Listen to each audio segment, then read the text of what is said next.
The ground smells different there, not like soil and grass the way a cemetery should, but like something older and wetter, something that has been decomposing long enough to stop smelling like decay and start smelling like permanence.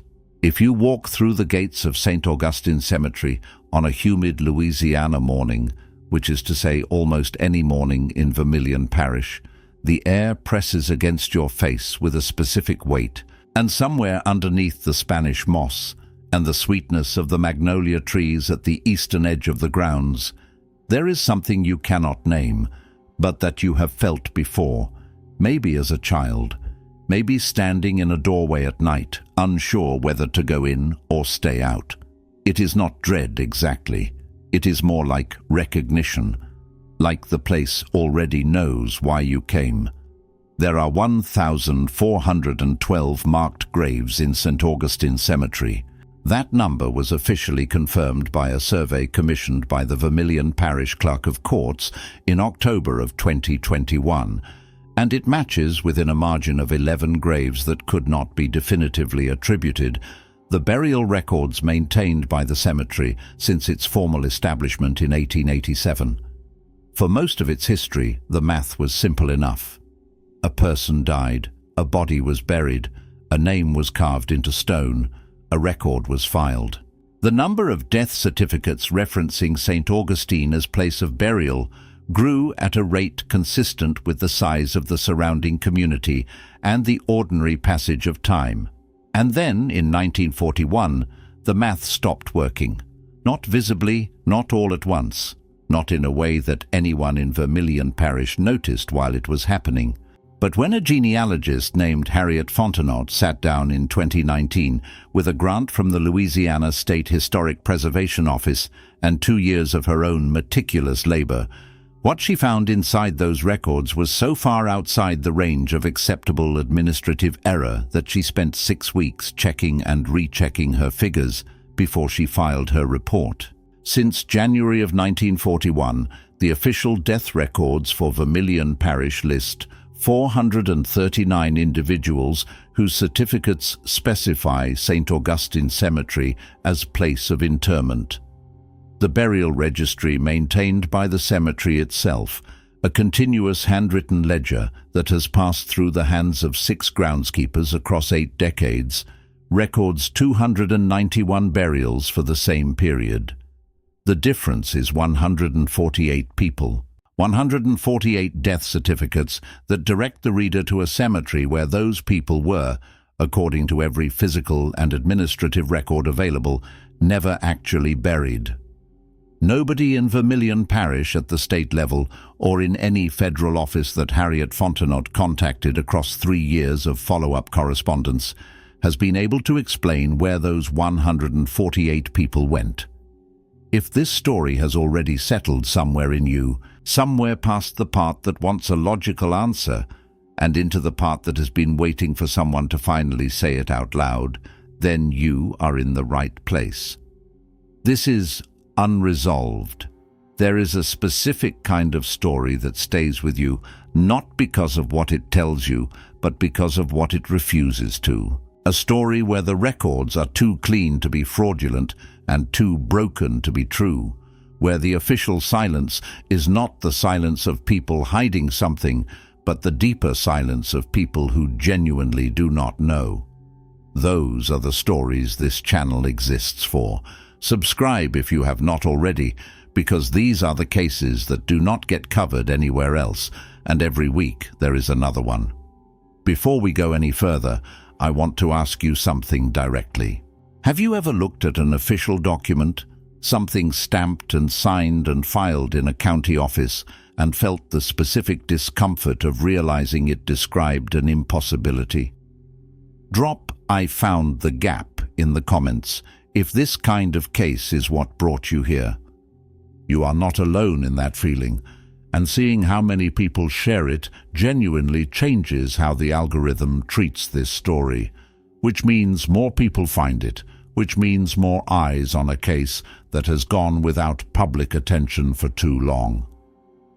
St. Augustine Cemetery was founded in 1887 by the Roman Catholic Diocese of Lafayette on a parcel of land donated by a sugarcane farmer named Célestin Auguste Thibaudot, who had received the land from his own father and who, according to the deed of donation filed with the parish clerk on March 3rd of that year, stipulated only that the land be used for the perpetual rest of the faithful departed, and that a live oak be planted at the northwest corner to mark the boundary in perpetuity.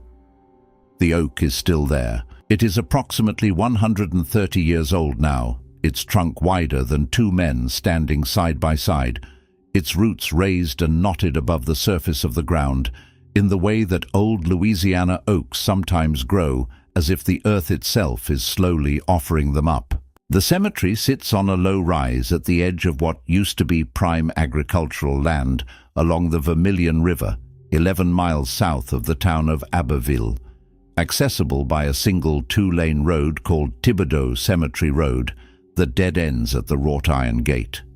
There is nothing else on that road.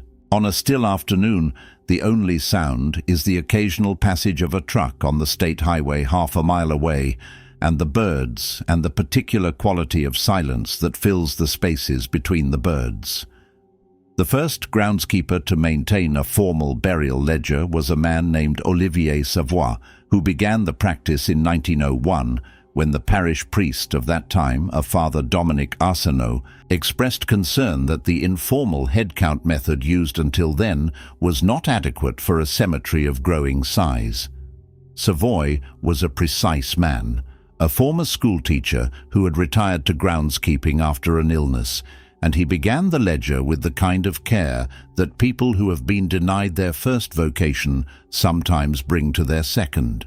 Each entry records a name, a date of burial, a plot number, the name of the officiating priest, and in a column he added himself without instruction from the diocese, a brief physical description of the casket and the size of the attending family, because Savoy believed, as he wrote in a letter to Father Arsenault that was preserved in the diocesan archive in Lafayette, that the dead deserved to be remembered with enough detail that someone reading the record 100 years later would understand that these were real people and not just names. That letter was dated September 14th, 1903. The ledger he started is the same one that was in use in updated volumes until the cemetery closed for new interments in 2017. The first gap in the correspondence between the parish death records and the cemetery burial ledger appears in the spring of 1941. Harriet Fontenot identified it as March 19, 1941, the death certificate of a man named Eustace Roland Melançon, age 67, a retired shrimper from the coastal community of Intracoastal City, whose certificate was filed by his daughter, lists St. Augustine Cemetery as place of burial, and is signed by a physician named Dr. Aldous Trosclair of Abbeville. There is no corresponding entry in the cemetery burial ledger for March of 1941, or for April, or for any other month of that year under the name Melançon. There is no plot in the physical cemetery that carries that name. There is no stone.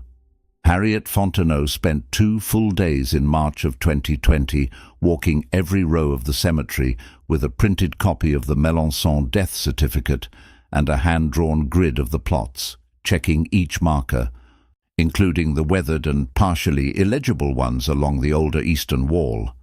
Eustace Roland Melançon is not there, and yet the official record of his death, filed in the courthouse in Abbeville, tells anyone who reads it that he is. To understand why this gap is so difficult to explain through ordinary means, it helps to understand how tightly regulated the relationship between death certificates and burial records was in Louisiana in 1941. The state had passed the Louisiana Vital Statistics Act in 1918, which required that a death certificate be filed before any burial could take place, that a burial permit be issued by the parish health officer upon receipt of the certificate, and that the permit number be recorded in both the cemetery ledger and the death record. A burial was not legally permitted without this chain of documentation, and the financial and professional penalties for a funeral director who buried a body without the proper paperwork were significant enough that violations were extraordinarily rare. The system was designed, in other words, to make it nearly impossible for a person to be officially dead and officially buried in a specific location, and for that location to contain no record and no physical evidence of their presence. The system was designed to close exactly the kind of gap that Harriet Fontenot found opening, slowly and then comprehensively, in the records of St. Augustine Cemetery across the 8 decades after 1941. The gap is not uniform across time.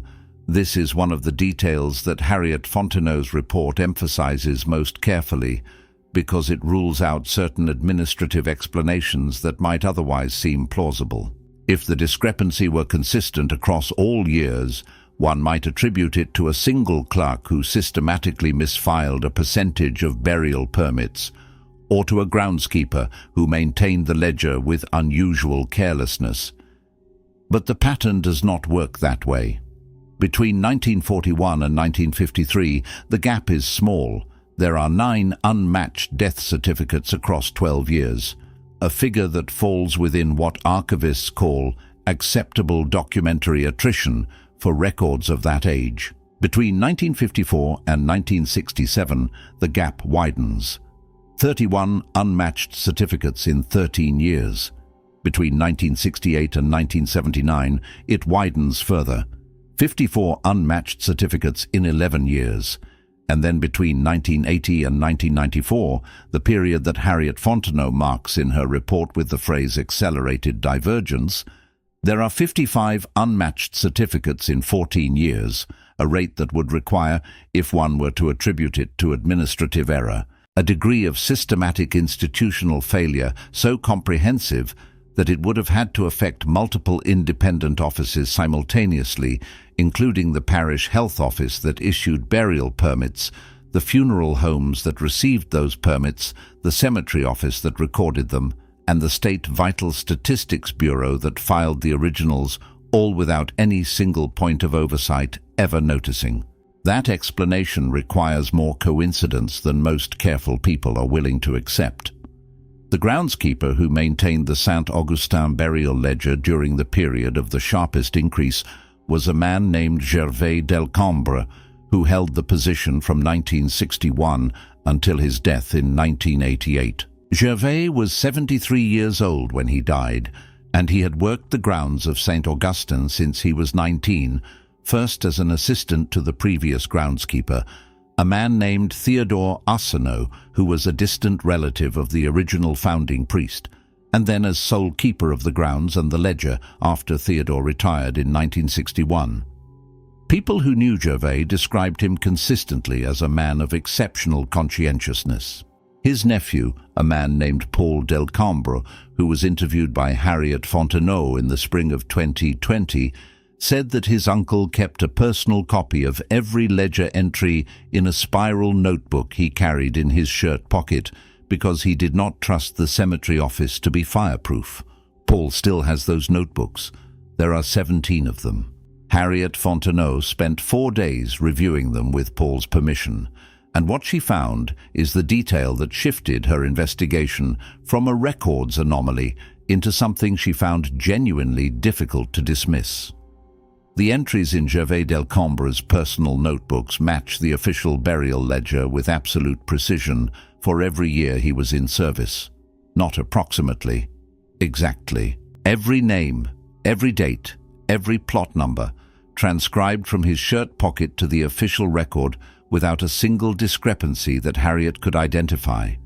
And the names that appear in the unmatched death certificates, the ones that have no corresponding burial, are not in Gervais' notebooks either. They are nowhere in his records at all, which means that if those burials happened, they happened without the groundskeeper of the cemetery knowing about them. And if those burials did not happen, it means that 148 people have death certificates directing them to a cemetery where by every measure of physical and administrative reality available, they were never placed. The logical question, the one that every investigator who has looked at this case has asked first, is whether those 148 people were simply buried elsewhere and their certificates were incorrectly filed. This is the most straightforward explanation, and it is the one that Harriet Fontenot pursued most vigorously before anything else. She cross-referenced the unmatched names against burial records from every other cemetery in Vermilion Parish, including the 3 municipal cemeteries in Abbeville, the 2 Protestant cemeteries in Erath and Maurice, the small family cemetery maintained by the Heber family on their property outside of Gueydan, and a defunct cemetery associated with a Baptist congregation that had closed in 1972, whose records were held by the Louisiana State Archives in Baton Rouge. She found matches for 11 of the 148 names, 11 people who appeared in the St. Augustin death records but whose actual burials had taken place elsewhere and whose certificates had been filed with the wrong cemetery designation, an administrative error that is, she notes in her report, common enough to account for a handful of cases but not 137. For those 137 remaining individuals, she found no burial record anywhere in the parish, and for 94 of them, she found no record of any kind after the date listed on their death certificate, no probate filing, no estate transfer, no newspaper obituary, no family record of a funeral having taken place, as if the issuance of the death certificate was not the documentation of a death that had already occurred, but the last record that was ever generated about a person who then simply ceased to be traceable. If you have been following this channel for a while, you already know that this is the kind of case that never gets a clean resolution, and that is precisely why it matters. Hit the like button if you think stories that refuse to close deserve as much attention as the ones that do. Every interaction genuinely helps this reach the people who need to hear it. The death certificates themselves are worth examining in detail, because their content contains patterns that Harriet Fontenot's report identifies as statistically unusual. Of the 148 unmatched certificates, 111 list the cause of death as natural causes without further specification. This is not, in itself, remarkable.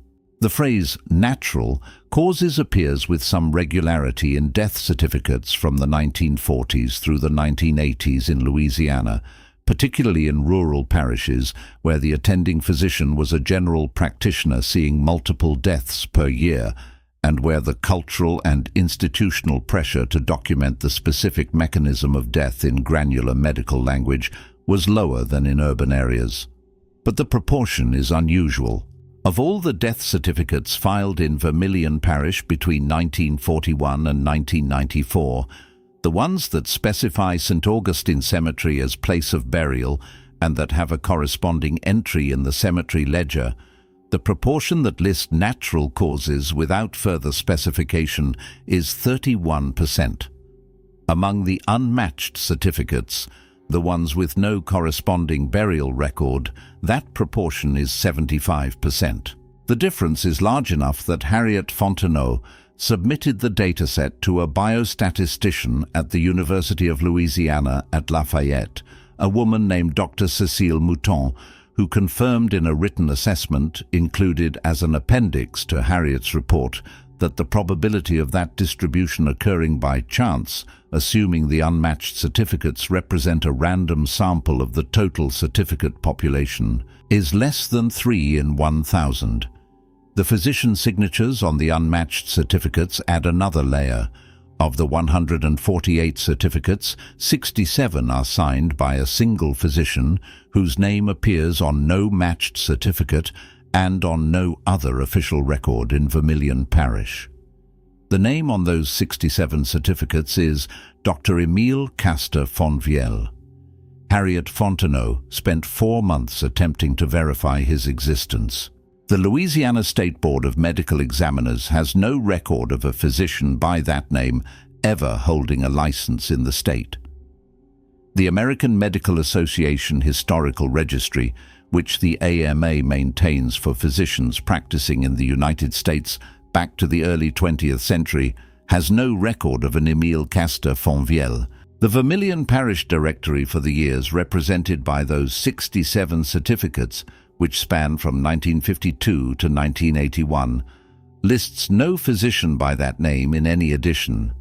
The phone books archived by the Abbeville Public Library, which hold continuous coverage from 1948 through 1990, contain no listing for Fonvielle under any first name. And yet his signature, consistent and legible across 30 years of death certificates, was accepted by the Parish Health Office, attached to burial permits that were subsequently issued, and incorporated into the official vital statistics record of the state of Louisiana, without any indication that any official at any level ever questioned whether the man who signed them existed. The groundskeeper who succeeded Gervais del Cambre after his death in 1988 was a man named Rudolph Trosclair, who was hired by the diocese in January of 1989 and who resigned from the position in October of 1991 after 2 years and 9 months of service. Rudolph Trosclair is 71 years old now and still lives in Abbeville, in a small house on the west side of the Vermilion River. Harriet Fontenot interviewed him in November of 2020. The interview transcript runs to 41 pages and is included in the supplementary materials of her report. What Rudolph Trosclair described in that interview is not in the official documentary record of St. Augustine Cemetery and was not, as far as he knew, reported to any authority during his time as groundskeeper or in the years that followed. He described noticing in the late summer of 1989 that the ground in the northwestern quadrant of the cemetery, the section bordered by the old oak on one side and a low iron railing on the other, showed signs of recent disturbance. Not extensive disturbance, not the kind of excavation that would be required for a standard burial, more like the kind of settling that occurs in the months after a burial, when the earth above a casket begins to compact under its own weight, and the surface of the ground develops a slight depression, oblong in shape, oriented along the length of a human body. Rudolph measured 3 such depressions in the northwestern quadrant in September of 1989. He checked the cemetery map and the ledger. None of the 3 locations corresponded to a recorded plot. He reported this to the cemetery administrator at the diocese, a man named Father Bernard Chiasson, who told him that the depressions were likely the result of root movement from the old oak and that no further action was required. Rudolph noted his report and Father Chiasson's response in a personal diary he was keeping at the time. He found no additional depressions for the remainder of that year. In the spring of 1990, he found 5 more. In the fall of 1990, 7. In the spring of 1991, the last months before his resignation, he counted 11 new depressions in the northwestern quadrant, none of them corresponding to any plot in the official record. He reported each occurrence to Father Chiasson. Each time, he received a variation of the same response: root movement, natural settling, no further action required. Before he resigned, Rudolph Trosclair photographed each depression he had documented. He still has those photographs. He showed them to Harriet Fontenot. She describes them in her report as clearly showing the characteristic oblong surface depressions associated with subsurface compaction above organic matter in decomposition, and notes that a forensic soil specialist she consulted, a Dr. Anita Broussard of LSU, reviewed the photographs and offered the opinion that the dimensions and orientation of the depressions were, in her professional assessment, inconsistent with root activity and consistent with burial. Harriet Fontenot submitted her completed report to the Louisiana State Historic Preservation Office, which had funded the original genealogical survey, in February of 2021. The SHPO acknowledged receipt of the report in a letter dated March 4, 2021, and indicated that the findings had been forwarded to the Louisiana Division of Archaeology and to the Vermilion Parish Clerk of Courts for review. In August of 2021, the Vermilion Parish Clerk of Courts issued a statement confirming that the documentary discrepancy identified by Harriet Fontenot was a matter of record and that the parish had no explanation for the gap between the death certificate filings and the burial ledger entries. The statement noted that the matter had been referred to the Louisiana Attorney General's office for potential investigation into historic records irregularities. The Attorney General's office confirmed receipt of the referral in September of 2021.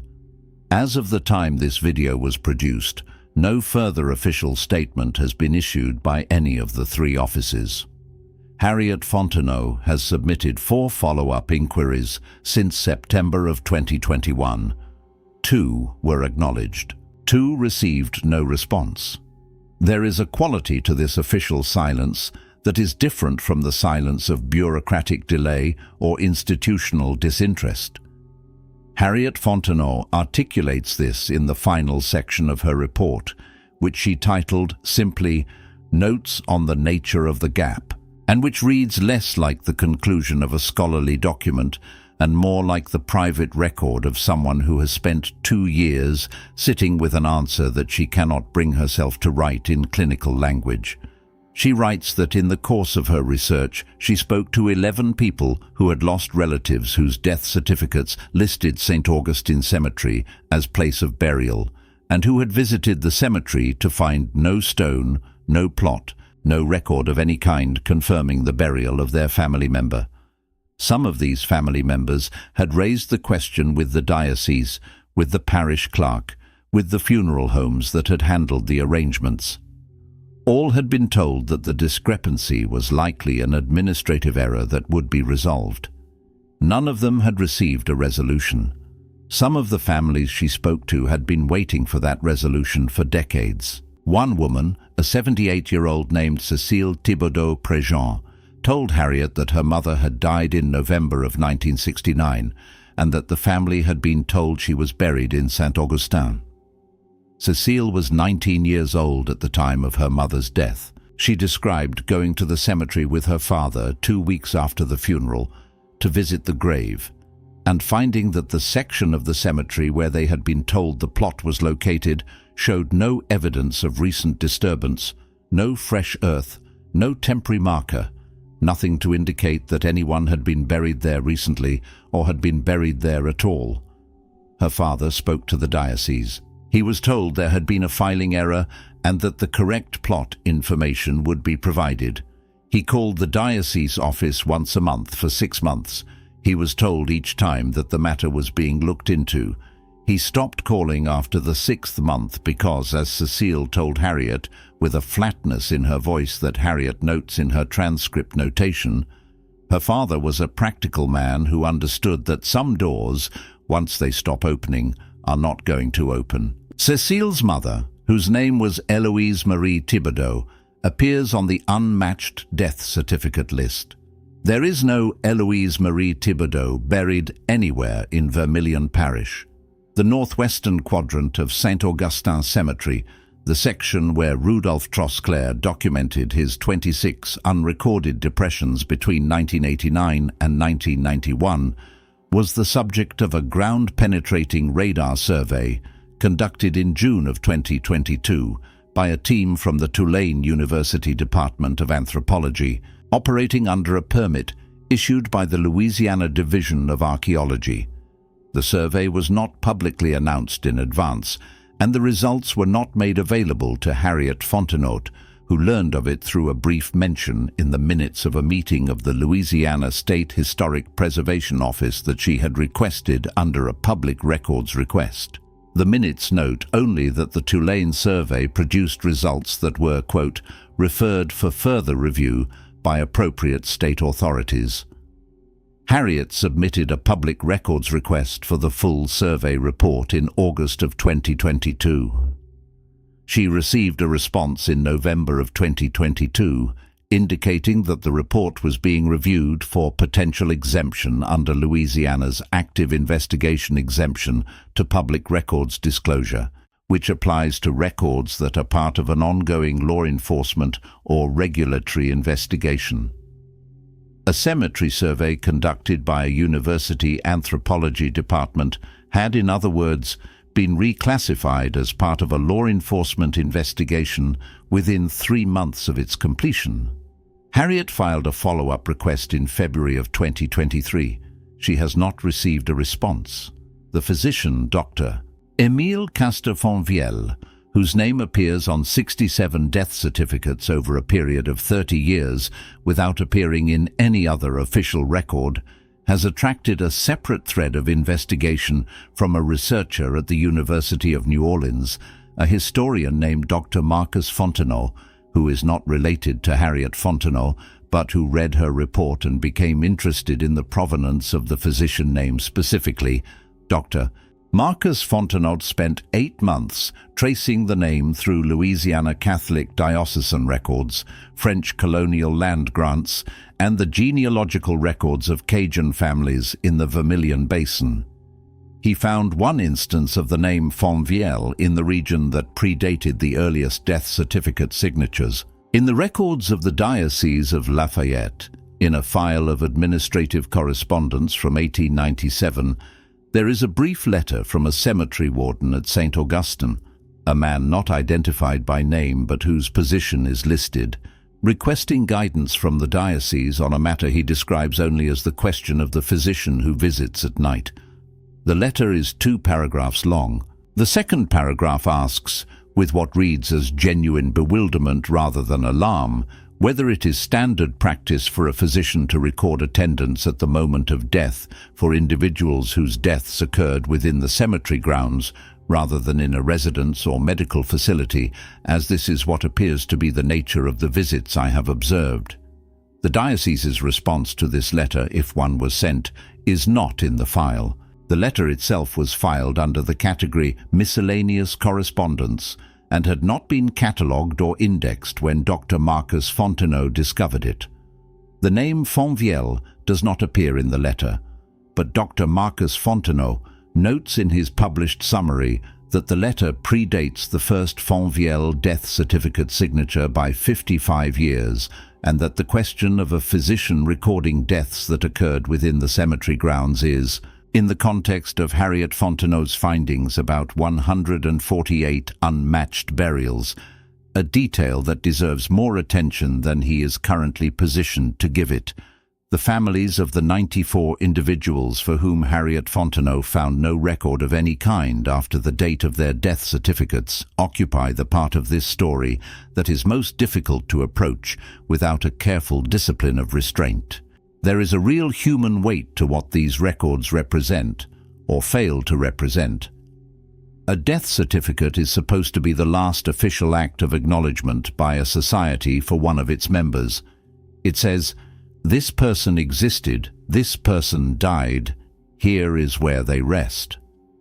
When that last acknowledgement directs you to a place where there is nothing, where the ground holds no record of the name it was supposed to hold, the rupture is not only administrative, it is of a different order. It is the rupture that comes from realizing that the document meant to close a life did not close it, that somewhere between the filing of the certificate and the physical reality of the ground, something failed, something was lost, or something intervened. Harriet Fontenot writes, in the final paragraph of her notes on the nature of the gap, that she began her research as a genealogist who believed in the fundamental reliability of public records with careful analysis, and that she finished it as a person who had been shown, with a degree of documentary evidence she could not dismiss, that a cemetery in Louisiana had been receiving the officially dead for over 50 years, and that some portion of those officially dead,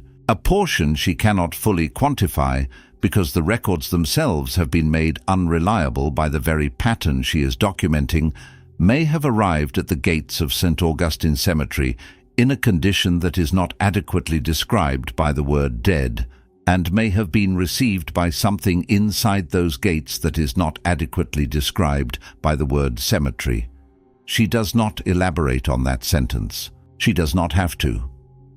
The oak tree at the northwest corner of the cemetery, the one planted in 1887 per the stipulation of Célestin Auguste Thibodeau, stands at the edge of the quadrant where Rudolf Trosclair documented his depressions. Its roots extend outward from the trunk in all directions, and in the northwestern quadrant, where the soil is slightly lower than the rest of the grounds due to the natural topography of the rise, the roots near the surface have grown in a pattern that local residents who have walked the grounds over the years describe with a consistency that Harriet Fontenot found notable enough to include as a footnote in her report.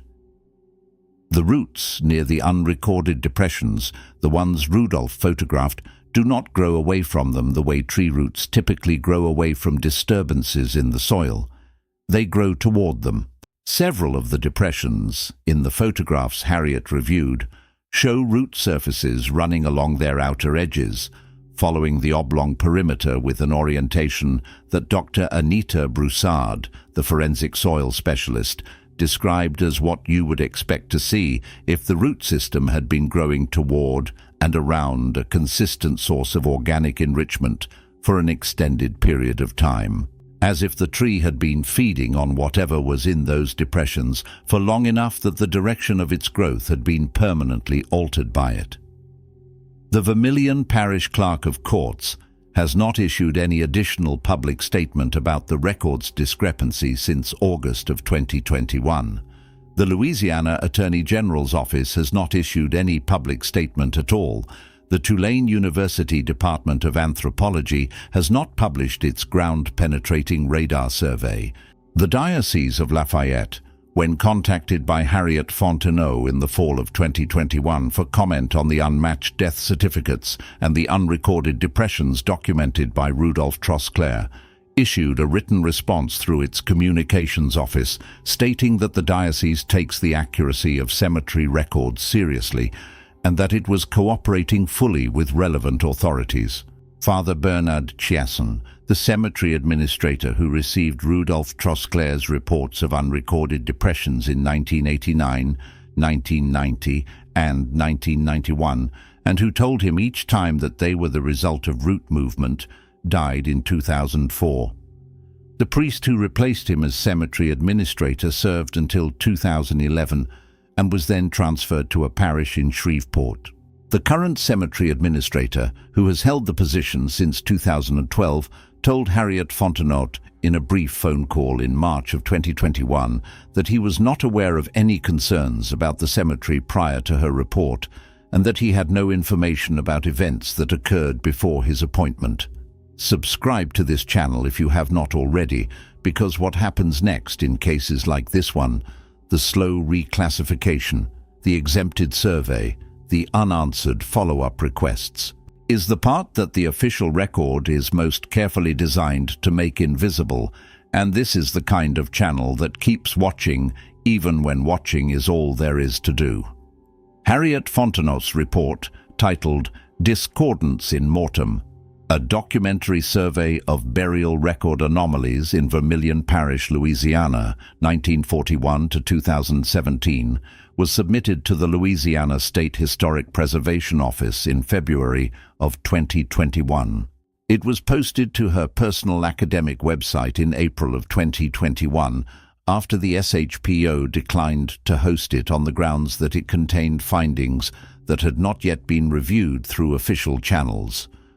The report has been downloaded from her website more than 14,000 times. She has received correspondence from researchers in 4 states who have identified similar patterns of unmatched death certificates and absent burials in local cemeteries in their own regions, with gap-opening dates that cluster in every case they have shared with her so far in the same general period: 1939, 1941, 1943, 1944.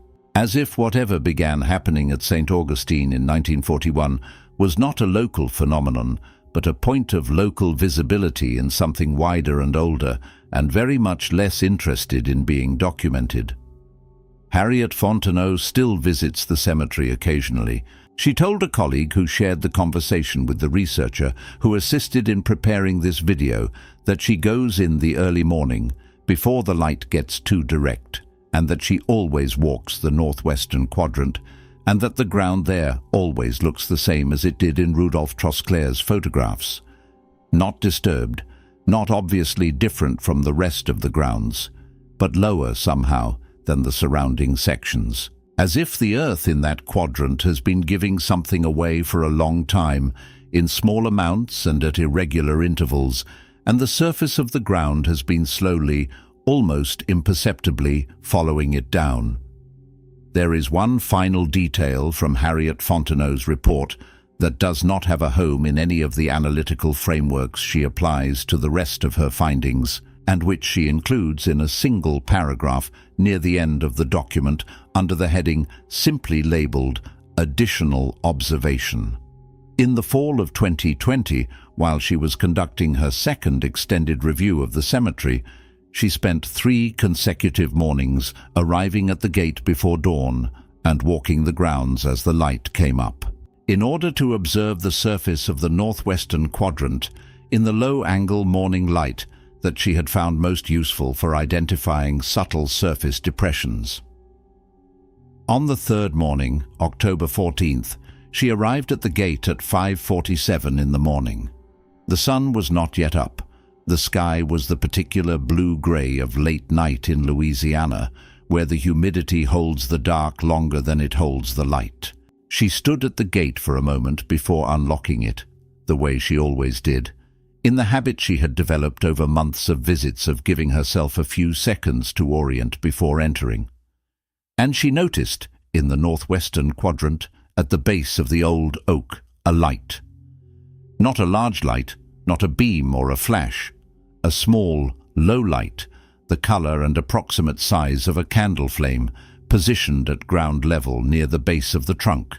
She stood at the gate for 40 seconds by her estimate, watching it. Then she unlocked the gate and walked into the cemetery. By the time she reached the northwestern quadrant, the light was gone. She checked the ground near the base of the oak and found nothing that would account for it. No candle, no lantern, no reflective surface, no animal eyes. The ground near the oak was dry and undisturbed. She stood in the spot where she calculated the light had been and looked back at the gate to check whether something from outside the cemetery could have been responsible. The road was empty. There were no houses within visible range.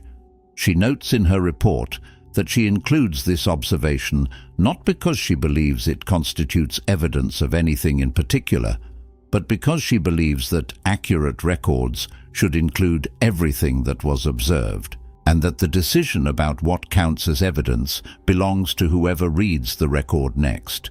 She is, she writes, a genealogist. Recording what happened with as much precision as she can manage is the only obligation she knows how to fulfill completely. If that commitment to precision in the face of what cannot be explained is something you recognize, something you feel as a responsibility rather than a curiosity, then you understand exactly why this story matters and exactly why it will not be the last one on this channel. Hit the like button. Come back next week.